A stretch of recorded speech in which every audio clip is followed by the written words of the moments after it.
Welcome, fellow Toastmasters, distinguished guests. It's good to see you all again. My name is Bekah. If you all have already seen this, don't worry, I'll get to this in a moment. You can all direct your attention up here for now.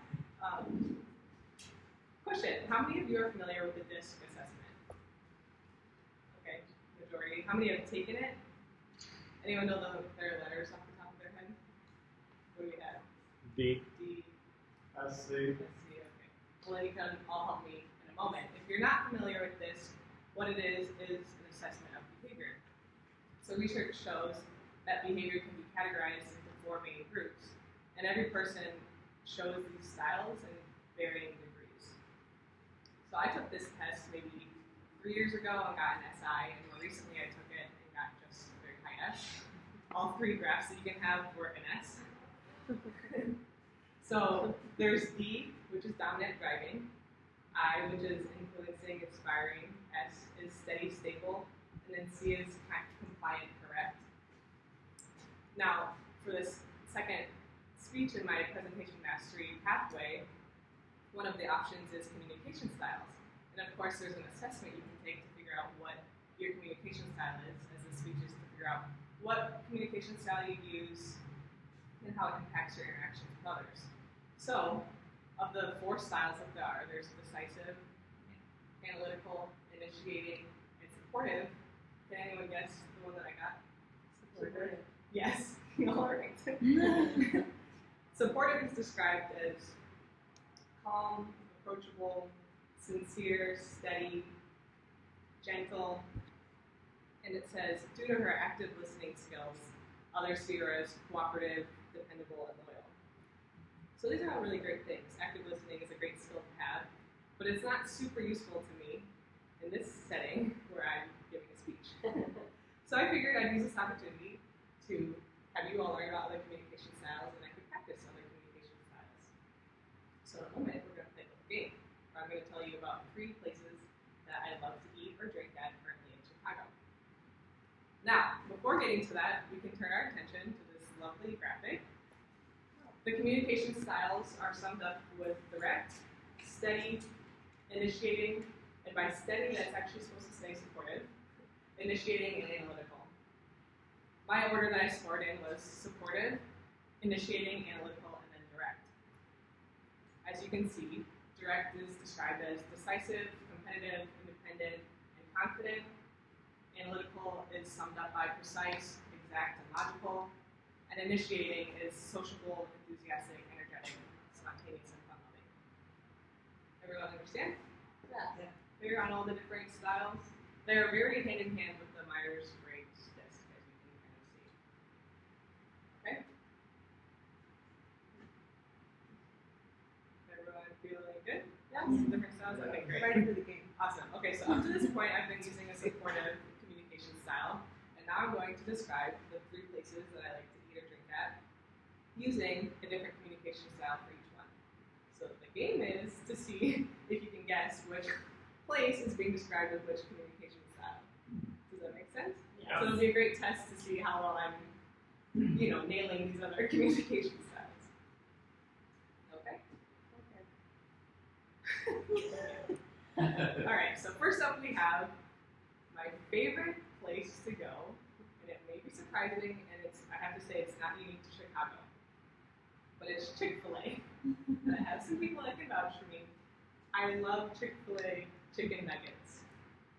When it comes to a chicken nugget, there's just nothing that actually stands close to Chick-fil-A.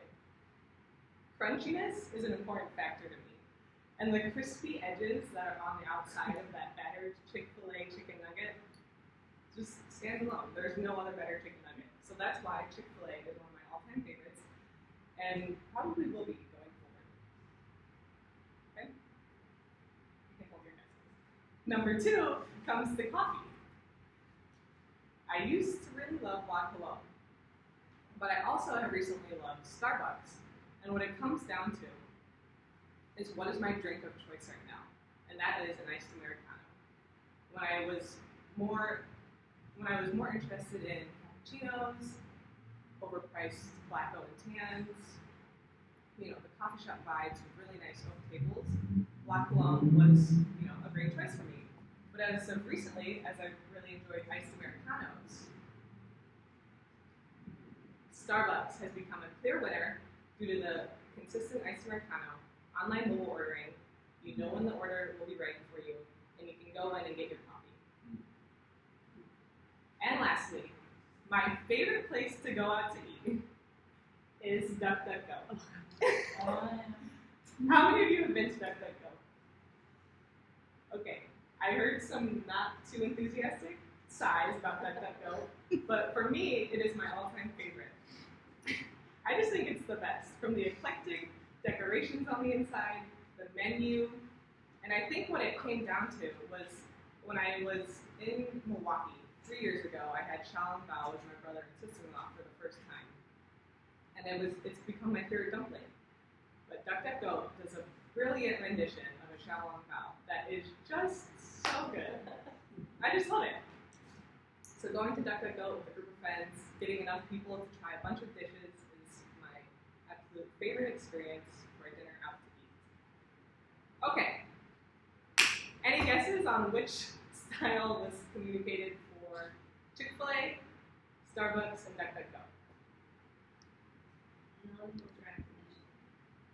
Chick-fil-A analytical, Starbucks was direct, and DuckDuckGo was initiating. Is that everyone's guess? Any counters? I thought it was direct, analytical, and then initiative. I would agree with that. Direct. Because you listed the 4 things at Starbucks, it seems sort of analytical to me.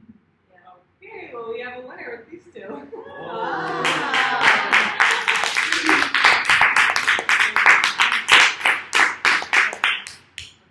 In conclusion, those are the 4 communication styles and the places that I like to visit. Mr. Toastmaster?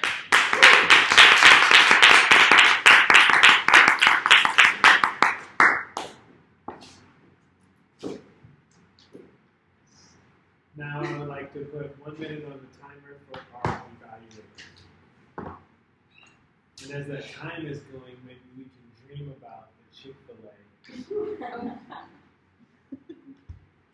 Do you think that I did more closing?